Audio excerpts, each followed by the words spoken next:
اب زندگی کا جو تعلق ہے وہ سانس کے اوپر ہے. سانس ہے، میں نے سانس ہے تو جہاں ہے، سانس نہیں ہے تو کچھ بھی نہیں ہے. تو اب سانس جو ہم لے رہے ہیں اس میں دو چیزیں ہمارے سامنے ہیں. ایک یہ کہ ہم سانس اندر لیتے ہیں اور ایک یہ کہ سانس ہم باہر نکالتے ہیں.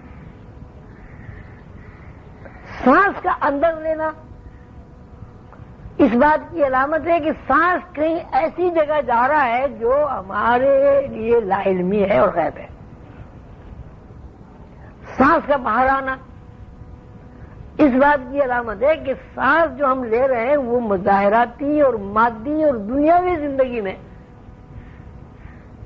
ہم چل رہے ہیں، پھر رہے ہیں، حرکت کر رہے ہیں. تو اب یہ دو صورتیں ہو گئی، ایک سانس اندر لینا، ایک سانس باہر نکالنا. سانس باہر نکالنا ظاہر ہے ایک مظاہراتی چیز ہے، مظہر ہے. جیسے میں نے ابھی پانی کی مثال آپ کو دی، روٹی کی مثال دی، گندوں کی مثال دی. تو جو مظاہراتی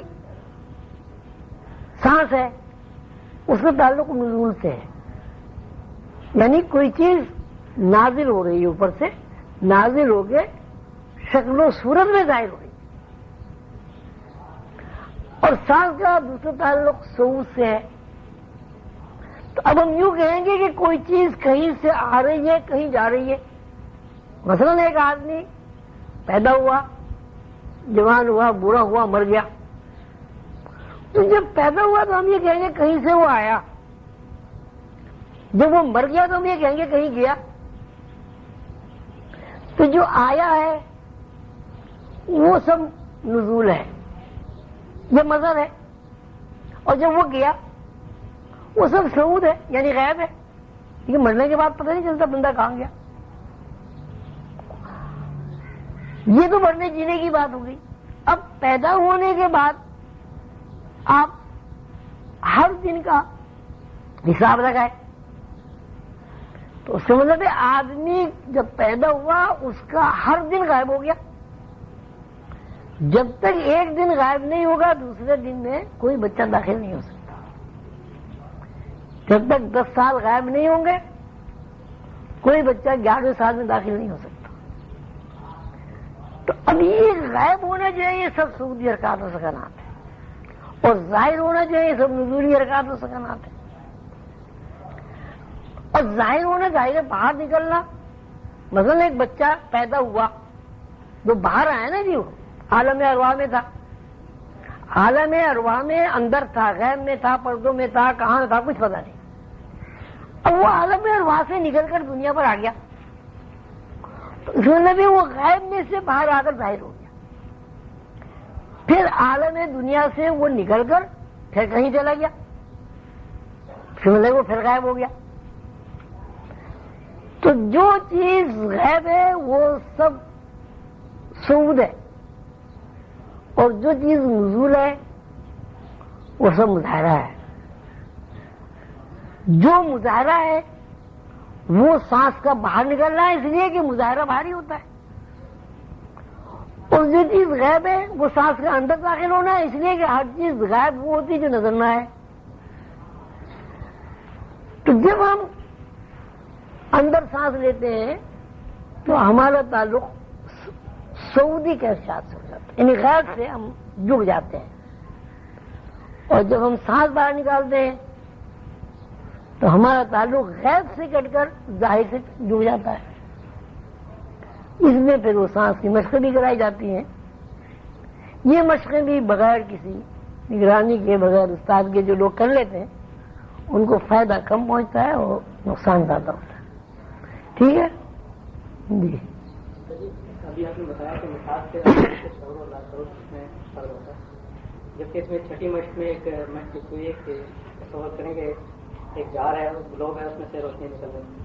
اس کے آخر میں آپ نے لکھا ہوا ہے کہ یہ کوئی صاحب اس مشق کو سڑک پہ چلتے ہوئے نہ کریں، ورنہ کسی وقت بھی کسی سے سفر سے آزاد ہو جائیں گے، اور اس کا گھر پہ آپ کر سکتے ہیں.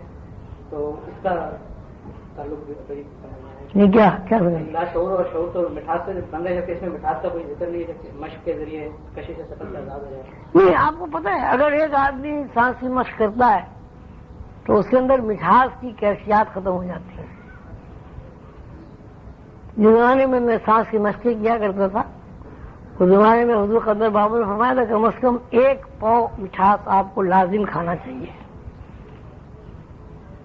اس لیے جب ہم اندر سانس روکتے ہیں تو اندر سانس روکنے کا مقصد یہ ہے کہ ہم مظاہراتی دنیا سے اپنا رشتہ توڑ کر اندرونی دنیا میں داخل ہو گئے. جیسے ہی ہم اندرونی دنیا میں داخل ہو گئے تو مٹھاس کی جو مقداریں وہ ٹوٹ گئی، مٹھاس کی مقداریں کم ہو گئی.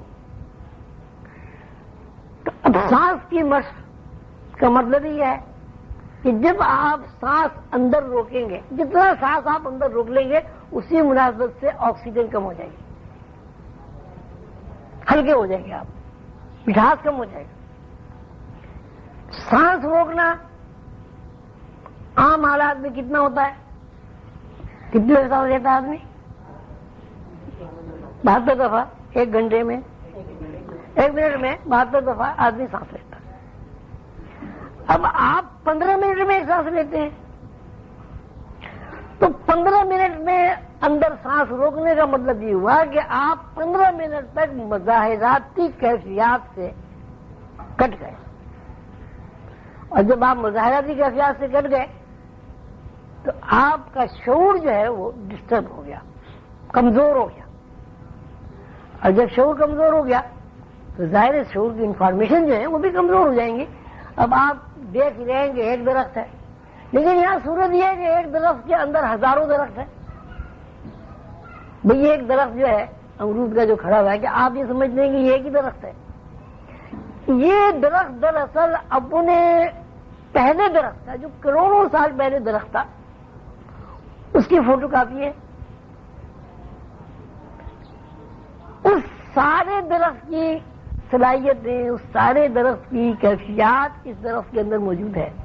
اگر اس درخت کے اندر وہی کیفیات تسلسل کے ساتھ جاری و ساری نہ رہے تو امرود پر کبھی امرود لگے گا، کبھی انار لگے گا، کبھی انجیر لگے گا. امرود پر امرود لگنا لاکھوں کروڑوں سال سے تسلسل کے ساتھ اس بات کی سند ہے کہ یہ امرود جو ہمیں یہاں نظر آ رہا ہے یہ کروڑوں سال پہلے کا امرود ہے. ہم اسے اب دیکھ رہے ہیں.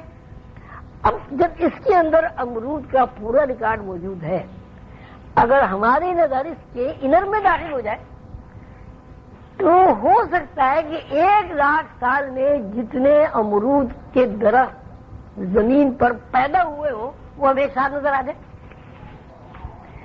ایک درخت کو دیکھنے میں آپ کا ذہن جب متوجہ ہوتا ہے، یکسو ہوتا ہے، اور وہاں ایک درخت کی جگہ آپ کو 10 درخت نظر آتے ہیں، کہ آپ کے شعور پہ زور نہیں پڑے گا؟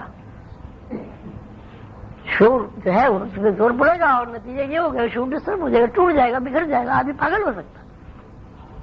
مثلا ہم یہاں بیٹھے ہیں، روح سے سب واقف ہے.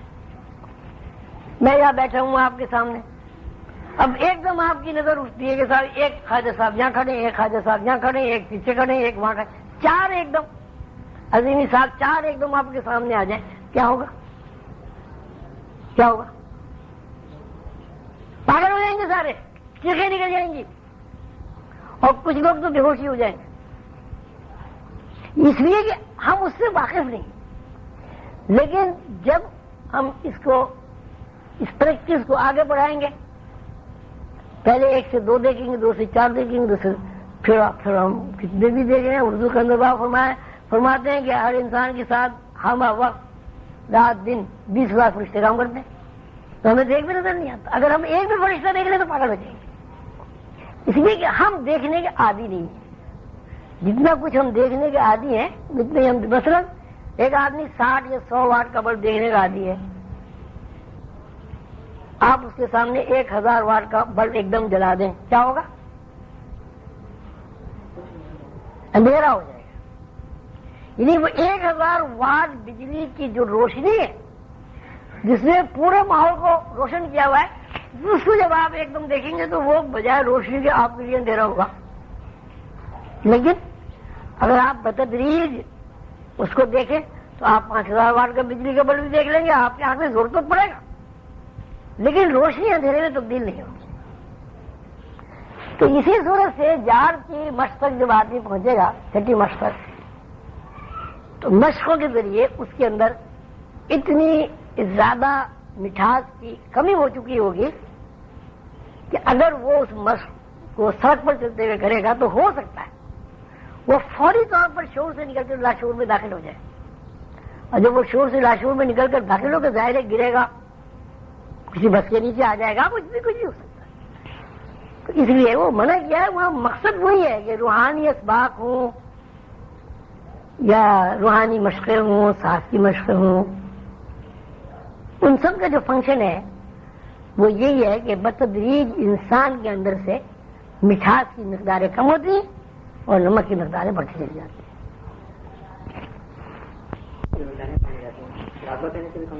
ہاں بالکل، جو بھی ہو، مراقبہ کیا ہے؟ مراقبہ بھی یہ ہے کہ آپ آنکھیں بند کر کے اس دنیا سے قطع تعلق ہونا چاہتے ہیں، تو یہ دنیا تو مٹھاس کے علاوہ کچھ ہے نہیں، اس کا مطلب ہے آپ اپنے ارادے و اختیار سے مٹھاس سے دور ہو رہے ہیں۔ کیا آپ یہ رہے کہ ہم اس دنیا سے دور ہو رہے ہیں؟ جب ایک آدمی دھوپ نکل رہی ہے، اب وہ دھوپ سے بچ کر کمرے میں چلا جاتا ہے کسی میں، اس کا کیا مطلب ہوا؟ وہ دھوپ سے بچنا چاہ رہا ہے، حالانکہ اس کمرے کی دیواروں پر، اس کمرے کی چھت پر، اس کمرے کے تمام ماحول میں سورج کی روشنی، دھوپ موجود ہے، لیکن جب وہ کمرے میں چلا گیا تو اس کا صاف مطلب ہے کہ آپ اس سے روشنی سے بچنا چاہ رہے ہیں، روشنی سے دور ہونا چاہ رہے ہیں۔